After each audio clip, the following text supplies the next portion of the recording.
Hello students, welcome to my YouTube channel आसान हिंदी ज्ञान। Today we are going to learn the grammar संधि। तो संधि के ऊपर इस चैनल में ऑलरेडी 5 वीडियोस बन चुके हैं। तो आज हम छठा वीडियो देखेंगे जो है स्वर संधि का अंतिम भेद, यानी स्वर संधि का लास्ट कैटेगरी क्या आता है, अयादि संधि। तो अयादि संधि से जाने से पहले देखते हैं स्वर कितने होते हैं। स्वर कुल मिला के 11 होते हैं। तो इसमें से कुछ दीर्घ स्वर होते हैं, कुछ ह्रस्व स्वर होते हैं। और अब तक हमने जितने भी संधि पढ़े उनमें क्या होता था, उनमें होता था कि ये पहला आपका शब्द में हर्ष या दीर्घ ई उ या कुछ आए, और दूसरे शब्द का पहला स्वर कोई अलग सा आए, ये मिलकर कोई विकार उत्पन्न होता है। तो यहाँ पर ये संधि या कोई संधि यानी संधि वृद्धि संधि या फिर कोई और संधि होता है। लेकिन अयादि संधि में होता क्या है, आपका ये जो चारों दीर्घ स्वर है ए आई ओ औ, ये बहुत ही इम्पोर्टेंट होते हैं, ये इम्पोर्टेंट रोल प्ले करते हैं, क्योंकि इन्हीं चार स्वरों से ही हमें अयादि संधि बनाना है। तो इसमें पहला रूल क्या आता है कि आपका पहला जो शब्द दिया गया है, क्योंकि संधि दो शब्दों का मिलन है ना, दो शब्दों का दो वर्णों का मिलन है, तो दो शब्द उसके लिए चाहिए। तो पहला शब्द का अंतिम वर्ण, अंतिम ध्वनि अगर आपका ए आए और दूसरे शब्द का पहला अक्षर, पहला वर्ण या पहला ध्वनि कोई भिन्न स्वर हो, यानी कि वो ए नहीं होना चाहिए, it should not be A, apart from A it should be any vowel. अगर होता है तो ये जो ए होता है ये इसके जगह पर आई आ जाता है, यानी कि ये ए को ये आई रिप्लेस करता है, ये लगता है जाकर पहले शब्द के अंतिम ध्वनि जो ए रहता है उसी की जगह पर ये आई जाकर लगता है। समझ में आया। अभी आते हैं दूसरे नियम पर। दूसरे में क्या है, अगर आई की जगह पर आई आपका पहला शब्द का अंतिम वर्ण आए, अंतिम ध्वनि आए, और दूसरे शब्द का पहला वर्ण पहला ध्वनि कोई भी भिन्न स्वर हो, लेकिन वो आई नहीं होना चाहिए, तो ये मिलकर क्या होते हैं, आई होते हैं। आई को रिप्लेस करता है, यानी कि आई की जगह पर आई लगता है। उसी हिसाब से तीसरा रूल ये कहता है, अगर आपका पहला शब्द का अंतिम ध्वनि ओ हो और दूसरे शब्द का पहला ध्वनि पहला वर्ण कोई भी भिन्न स्वर हो, लेकिन वो ओ नहीं होना चाहिए, शुड नॉट बी ओ। अगर ये कोई भी इसके अलावा कोई भी स्वर आता है, वो ह्रस्व हो वो दीर्घ हो, कोई भी स्वर आता है तो वो क्या होता है, अब हो जाता है, और ये अब जाकर ओ के जगह पर लगता है, यानी कि अब ओ को रिप्लेस करता है, आप ऐसे कह सकते हो। और औ अगर आपका हुआ पहला शब्द का अंतिम ध्वनि और दूसरे शब्द के पहले ध्वनि कोई भी भिन्न स्वर हो, लेकिन ये औ नहीं होना चाहिए, तो ये औ किसके साथ, औ की जगह पर क्या लगता है, आओ आओ। समझ में आया। अभी देखते हैं उदाहरण सहित, उदाहरण देखेंगे, एग्जाम्पल्स देखेंगे तो आपको समझ में आएगा ना होता कैसा है। तो आइए देखते हैं उदाहरण में। पहला उदाहरण, ने जमा अन, यानी आपका पहला शब्द रहा ने और हम दूसरा शब्द रहा अन। तो आपके पहले शब्द के जो पहला शब्द दिया गया है उसे हम क्या करते हैं, तोड़ते हैं, उसके हर ध्वनि को अलग करते हैं। कैसे करेंगे, न ए की मात्रा ने, तो यह कैसा आया, जैसे हम पढ़ते हैं ना ना नी नी बारह खड़ी हम पढ़ते हैं ना, तो ये ना कैसे होता है, न हलंत जमा आ, ना न हलंत जमा अ, न, हाँ कि ना। तो हमेशा व्यंजन स्वर के मदद से ही बनते हैं। तो यहाँ पर ने को अगर हम खंडित करेंगे या फिर इसके हर ध्वनि को अलग अलग करेंगे तो आएगा क्या, न हलन की दूसरा आएगा जमा ए, तो ये हो गया ने। अभी अन को अगर आप उसके ध्वनि को अलग करते हैं तो अना ऐसे आता है, न हलंत सॉरी, अ जमा, ये अगर अन को आप ऐसे करेंगे, तोड़ेंगे, तो क्या आएगा? अ जमा न, क्या आएगा? न हलंत जमा अ। क्या है ना आपका अन का हर ध्वनि हमने अलग कर दिया। तो अभी आइए देखते हैं, अभी क्या करते हैं, पहला रूल की तरफ आते हैं। पहले शब्द का अंतिम ध्वनि ए, यहाँ पर हमारा पहला शब्द का अंतिम ध्वनि, अंतिम वर्ण ए है, हाँ कि ना? न में ए की मात्रा ने, ए, अंतिम ध्वनि ये आया। और दूसरे शब्द का पहला वर्ण, पहला ध्वनि कोई भी भिन्न स्वर हो, तो यहाँ पर दूसरा शब्द क्या है? आना। तो आना का पहला ध्वनि क्या हुआ? पहला ध्वनि, पहला वर्ण क्या हुआ? अ, हाँ कि ना? तो अभी कौन सा रूल लगेगा? फर्स्ट रूल लगेगा, पहला। तो ये अगर जब मिलता है, संधि होता है, तो ए के जगह पर क्या आता है? आय, आय आया।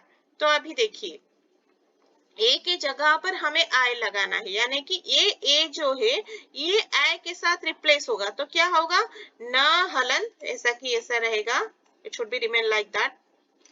देन ये ए के जगह पर हमें क्या लगाना है? आय, आय लगाना है। तो यहाँ पर हम आय लगाते हैं, ठीक है? ए के जगह पर हमने ए ना लिखकर आय लिखा। और ये जो दूसरा शब्द है उसका पहला ध्वनि तो अ है, तो वो ऐसा का ऐसा ही रहेगा, अन, ठीक है? अभी आते हैं, अभी न हलन जमा अ, न हलन जमा ये अ लीजिए, अ, तो क्या हुआ? न हलन जमा अ हो गया न, ओके। फिर अभी ये लीजिए, अभी इसका काम खत्म हो गया, ये न और अ का काम खत्म हो गया, न और अ मिलकर न हलंत अ मिलकर न हो गए। अभी बाकी बचा क्या? य हलंत अ न। तो य हलंत और जमा अ ये मिलकर क्या बने? य, ठीक है?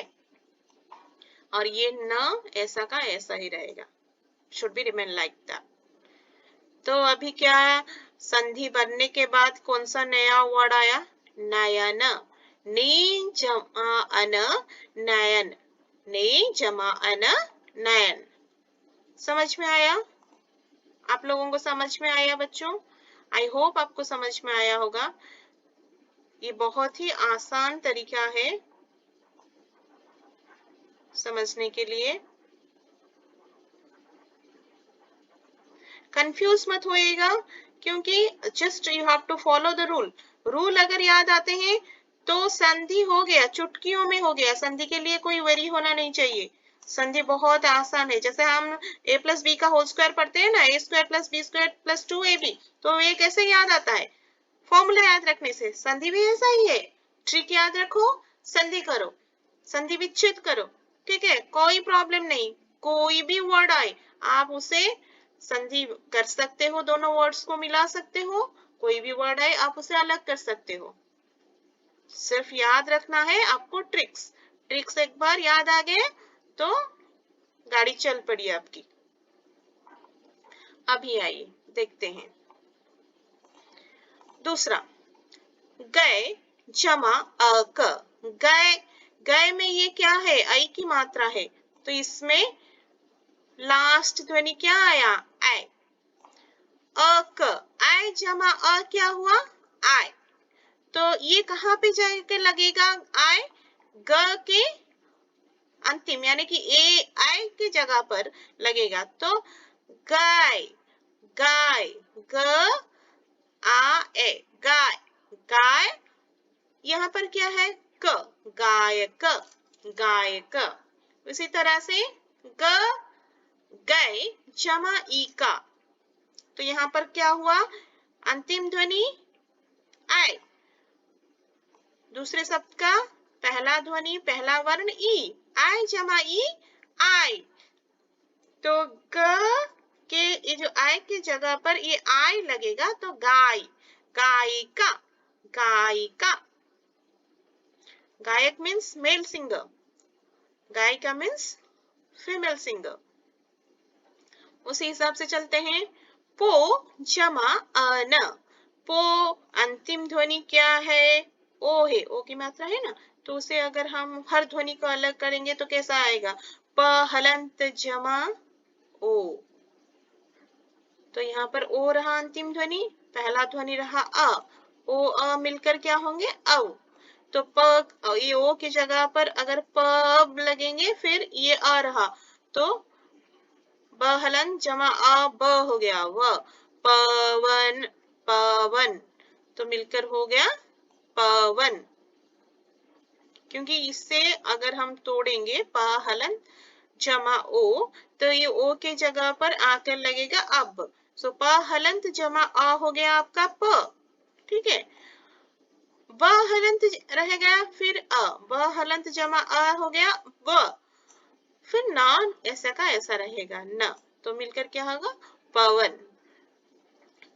प औ की मात्रा प, अ न, प जमा आ न, तो यहाँ पर अंतिम ध्वनि आया क्या? औ। दूसरे शब्द में पहला ध्वनि आया अ, औ जमा अ मिलकर होगा अब, तो पाव औ के जगह पर आ लगेगा, तो पावन। यहाँ पर हुआ पवन, यहाँ पर हो गया पावन। सिर्फ पहला शब्द का अंतिम ध्वनि, अंतिम स्वरों का बदलाव हुआ है यहाँ पर। इसी हिसाब से पो जमा इत्र, तो यहाँ पर अंतिम ध्वनि आया ओ, यहाँ पर अंतिम ध्वनि आपका आया ओ। और पहला शब्द का पहला ध्वनि आया ई, तो ओ जमा ई क्या हो गया? अवी, अवी। ओ जमा ये हो गया अवी, ये गलत लिखा हुआ है आवी, ये अभी हो जाएगा, ठीक है, इसमें कोई मात्रा नहीं रहेगा। अभी अभी पो ओ के जगह पर अ डालो, पहलंत, तो इसे तोड़ेंगे तो क्या होगा? पहलंत जमा ओ, ठीक है। तो ए ओ के जगह पर हम क्या लगाएंगे? इसे ना लगाकर हम लगाएंगे अवी, अ जमा वी, ठीक है। अभी दूसरे शब्द की तरफ आई इत्र, तो ई रहा ऐसा ही,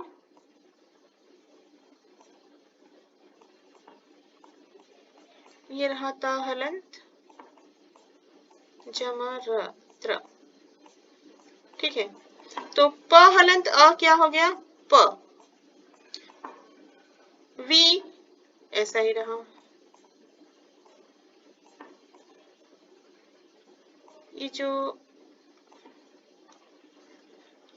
बी को अगर हम स्प्लिट करते तो क्या होता? ब हलन जमाई, हाँ कि ना?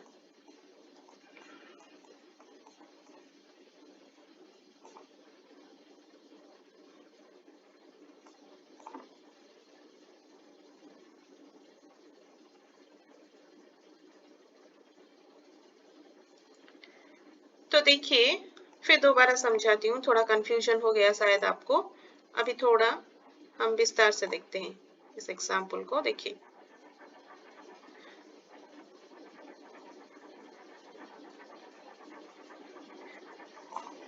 चलिए देखते हैं क्या बताया मैंने आपको। पो को तोड़ना है आपको, तो पो को अगर आप ऐसे हर ध्वनि को अलग करते हैं तो आपका आएगा ये प रहा, प हलंत जमा ओ, हो गया। अभी इत्र को तोड़ेंगे तो क्या होगा? ई जमा त हलंत जमा रा हलंत जमा अ, तो ये जो ता हलंत रा हलंत अ, ये त्र को त्र ऐसा ही रहेगा, तो इसके बारे में सोचिए मत, don't think about this things, because it is not going to change. अभी यहाँ पे आइए, प हलन जमा ओ जमा ई, तो ओ जब ई से मिलता है, ओ जमा ई, तो हो जाता है अवी। तो अभी यहाँ पर क्या आया? प हलंत जमा अ वी, हाँ कि ना। तो प हलंत और ये मिलकर हो गया प, प वी, ये जो त हलंत र हलंत त्र ऐसा का ऐसा रहेगा। तो नया शब्द क्या आया? पवित्र। समझ में आया? I hope children you understood the concept rule. और ये जो सारे स्वर संधि हैं आपको समझ में आए होंगे, अच्छे से समझ में आए होंगे। तो क्या होता है, संधि से 2 या 4 क्वेश्चंस आते हैं। इधर आपको संधि बनाना होता है या फिर संधि विच्छेद करना होता है। तो आपको अगर रूल्स याद आ गए एक बार, it's very easy to do दो संधि। आपको संधि करने में कोई दिक्कत नहीं होगी, संधि विच्छेद करने में कोई दिक्कत नहीं होगी, और easily you can score 4 to 5 marks. I hope children you understood all the concept, and these videos are really I think really very helpful to you. I am trying my level best to give you the best thing. If you are very comfortable, अगर आपको ये videos आप बहुत पसंद आ रहे हैं तो मेरे चैनल को ज़्यादा से ज़्यादा लाइक कीजिए और ऐसे ही प्यार देते रहिए ताकि मैं आपको आपके सामने नए नए वीडियो ला सकूं। और